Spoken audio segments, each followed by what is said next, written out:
वालेकुम दोस्तों। Accountant zone आपके सामने सैलरी टैक्स कैलकुलेटर नंबर 2 लेके आया है। इस कैलकुलेटर के अंदर हम डिस्कस करते हैं कि जब कंपनीज के अंदर इंक्रीमेंट जो है एम्प्लॉयज का टैक्स ईयर के लिहाज से नहीं होता, तो फिर उसमें हमने उसको कैसे लेके चलना होता है। ये आपने याद रखना है कि बाद कंपनीज जो हैं वो इंक्रीमेंट्स टैक्स ईयर के लिहाज से करते हैं, यानी कि उनका इंक्रीमेंट जो है वो 1 जुलाई को ही हो रहा होता है। तो इसलिए जो है उसके अंदर इस ये कॉम्प्लिकेशंस नहीं आती है। लेकिन बाद कंपनीज के केस में जो है वो इंक्रीमेंट्स जो है वो जनवरी में जाके होते हैं, तो 6 मंथ की टैक्सेशन और तरीके से, टैक्स डिडक्शन और तरीके से होती है, और बाकी जो 6 मंथ होते हैं उसकी डिडक्शन और तरीके से होती है। तो ये कैलकुलेटर जो है ये बहुत ज़्यादा इंपॉर्टेंट कैलकुलेटर है, स्पेशली उन लोगों के लिए जो किसी ऐसी कंपनी में काम कर रहे हैं जहाँ पे इंक्रीमेंट्स टैक्स ईयर के अंदर नहीं होते, टैक्स ईयर के लिहाज से नहीं होती, यानी कि 1 जुलाई को नहीं होते। तो उस केस के अंदर यहाँ पे ये जो हमने सेक्शन लिया हुआ है ये बहुत ही इंपॉर्टेंट सेक्शन है। ये क्या सेक्शन है, कैसे इसको करना है, ये भी हम आगे जाके जो है वो देखेंगे। इस कैलकुलेटर नंबर 2 में जो है, अगर आपने हमारा प्रीवियस कैलकुलेटर नहीं देखा तो आप कैलकुलेटर नंबर 1 जो वीडियो है वो डिस्क्रिप्शन के अंदर उसका लिंक दिया गया है, वो आप देख सकते हैं। और अगर आपका जो टैक्स कैलकुलेटर नंबर 2 है उसको अगर आप पे एप्लीकेबल है तो उसको कैसे यूज करना है वो अभी हम देखते हैं।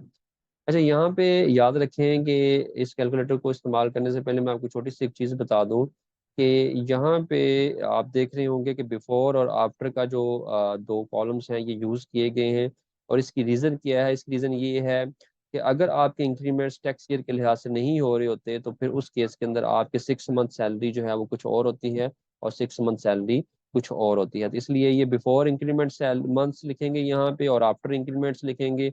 और बिफोर इंक्रीमेंट सैलरीज क्या हैं और आफ्टर इंक्रीमेंट सैलरीज क्या हैं वो यहाँ पे हम लेके चलेंगे।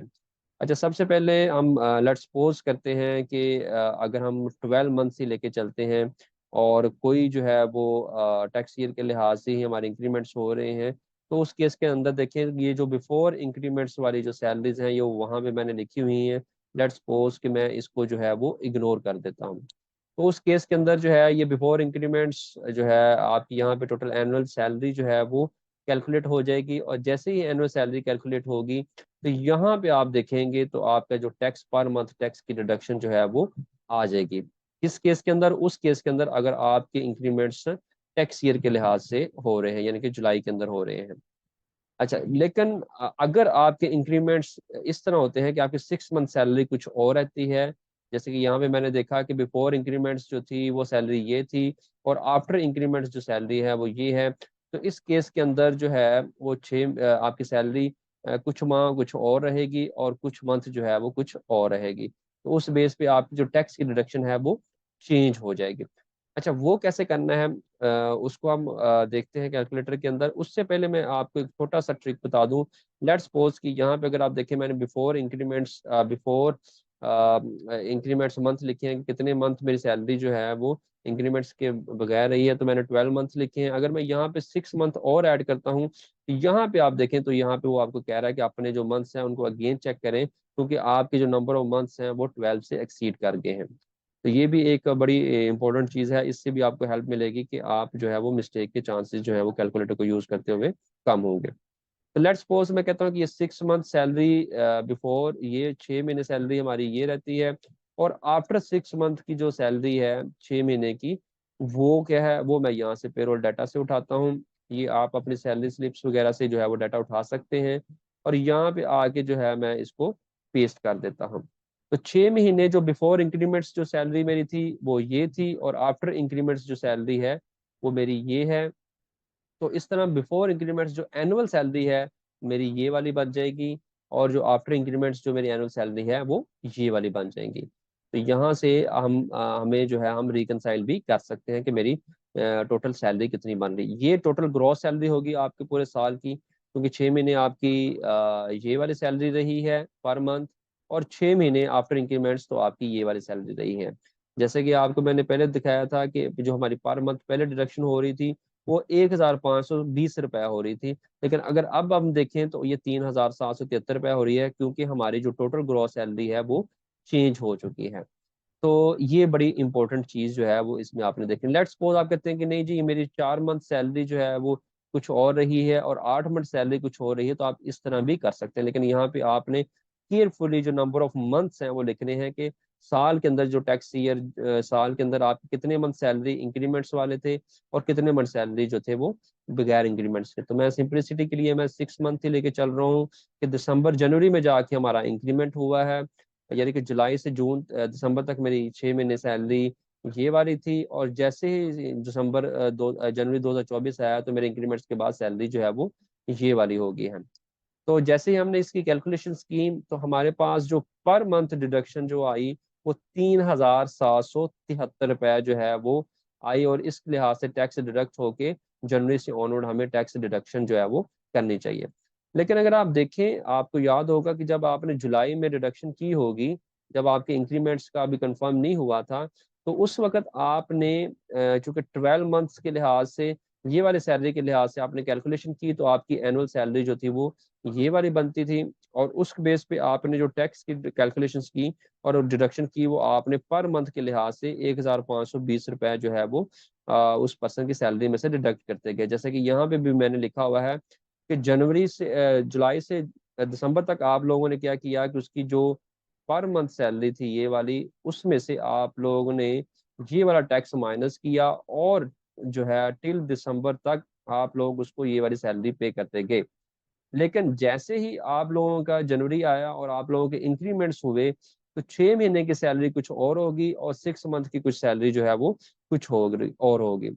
अब जब 6 मंथ की सैलरी कुछ और हुई और अब दोबारा टैक्स की कैलकुलेशन आपने जनवरी 2024 में की, तो अब 3773 रुपए आपका टोटल मंथली टैक्स जो है वो आ रहा था, जो कि आप लोगों को जुलाई से ही इसकी डिडक्शन करनी थी। लेकिन चूंकि आप लोगों को इंक्रीमेंट्स का नहीं पता था, तो आप लोगों ने 1520 जो कि जुलाई के अंदर उसकी कैलकुलेशंस की।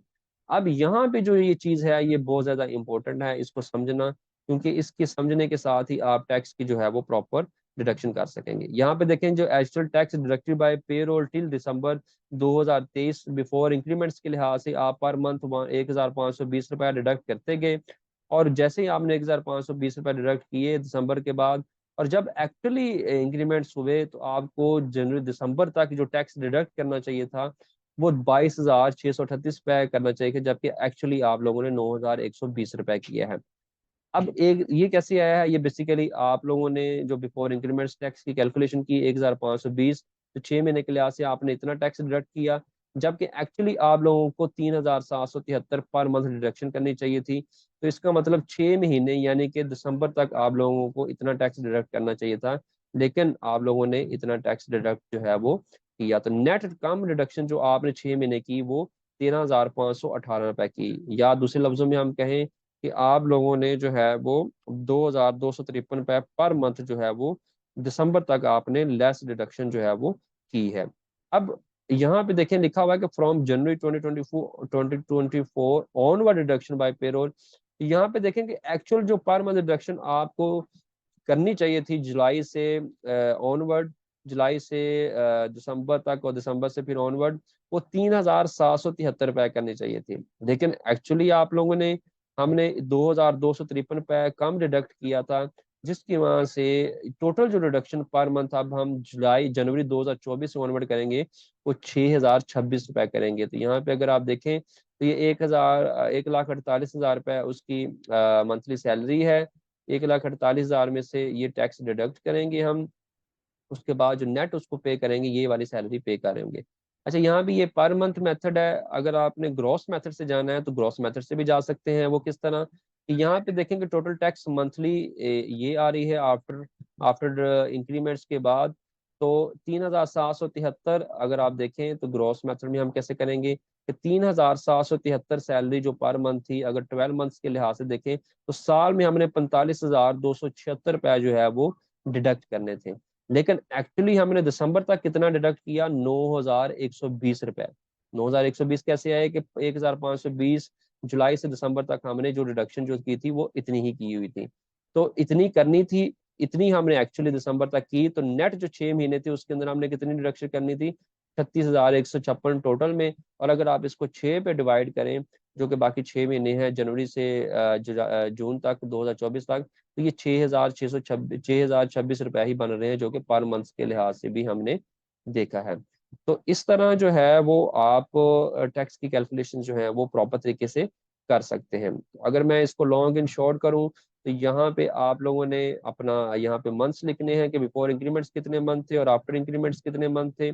उसके बाद यहाँ पे आप लोगों ने अपनी बिफोर इंक्रीमेंट्स कितनी सैलरी थी और आफ्टर इंक्रीमेंट्स कितनी सैलरी थी, ये ऑटोमेटिकली कैलकुलेशन हो जाएगी। तो यहाँ पे आके आपको जो है वो टोटल टैक्स आ जाएगा कि मंथली कितना टैक्स डिडक्ट करना है, और नीचे जो सारी की सारी कैलकुलेशंस आ जाएगी कि डिफरेंस पर मंथ मेथड से कैसे करना है और ग्रॉस मेथड जो है उससे आपने इसको कैसे करना है। तो ये बेसिकली कैलकुलेटर हमारा जो था, अगर यहाँ पे देखें तो ये है कि जब जनवरी 2024 के अंदर आपके इंक्रीमेंट्स हो रहे हों इंस्टेड ऑफ 1 जुलाई 2023 के अंदर, जब आपके टैक्स ईयर के लिहाज से इंक्रीमेंट्स नहीं होते, तो फिर हम उसको इस कैलकुलेटर को जो है वो हम यूज करते हैं। तो ये टैक्स के स्लैब्स हैं 2024 के, ये पेरोल डाटा था, मैंने सैलरी स्लिप ली थी एक कंपनी की। तो मुझे उम्मीद है कि ये वाला जो कैलकुलेटर है ये भी आप लोगों को बहुत ज़्यादा पसंद आया होगा। अपना फीडबैक कमेंट्स के अंदर मस्त दिया करें, ताकि मुझे पता चल सके कि कहाँ पे मुझे इम्प्रूवमेंट करने की ज़रूरत है। तो अपना ख्याल रखिएगा। अगर आपने अभी तक मेरे चैनल को लाइक नहीं किया तो काइंडली लाइक भी करें, सब्सक्राइब भी करें और शेयर भी करें, और कमेंट्स के अंदर मुझे बताएं अगर आप किसी भी स्पेसिफिक टॉपिक के ऊपर जो है वो वीडियो देखना चाह रहे हैं। तो इसके बाद नेक्स्ट कैलकुलेटर जो होगा 2024 का, वो हमारा मल्टीपल एम्प्लॉयज़ के केस में होगा। चूंकि ये सिंगल एम्प्लॉयज़ के केस में है, तो हम मल्टीपल एम्प्लॉयज़ के केस में भी लेके आएंगे, जैसा कि हमने टैक्स ईयर 2023 के अंदर किया था। उसके अलावा इनकम फ्रॉम प्रॉपर्टी वाला जो हेड है, उसके अंदर हम कॉन्सेप्ट सीरीज के अंदर वो वाला कोर्स भी लेके आ रहे हैं, जैसे कि हम इनकम फ्रॉम सैलरी वाला भी लेके आए थे। तो इंशाल्लाह उसके अंदर भी आपको जो दूसरा हेड है वो भी काफ़ी ज़्यादा क्लियर हो जाएगा। तो अपना फीडबैक काइंडली मस्त दिया करें, लाइक मस्त किया करें, और सब्सक्राइब जो है वो भी किया करें, और दोस्तों के साथ इस चैनल को शेयर भी करें। अगर आपको ये फ्री टैक्स कैलकुलेटर चाहिए है तो व्हाट्सअप नंबर मैंने अपना कमेंट्स नीचे डिस्क्रिप्शन में दिया हुआ है, आप उसको देख सकते हैं और मुझे व्हाट्सअप करें। मैं इंशाल्लाह आपको उसी वक्त फ्री टैक्स कैलकुलेटर जो है वो दे दूंगा। अपना ख्याल रखिएगा, टेक केयर, अल्लाह हाफिज़।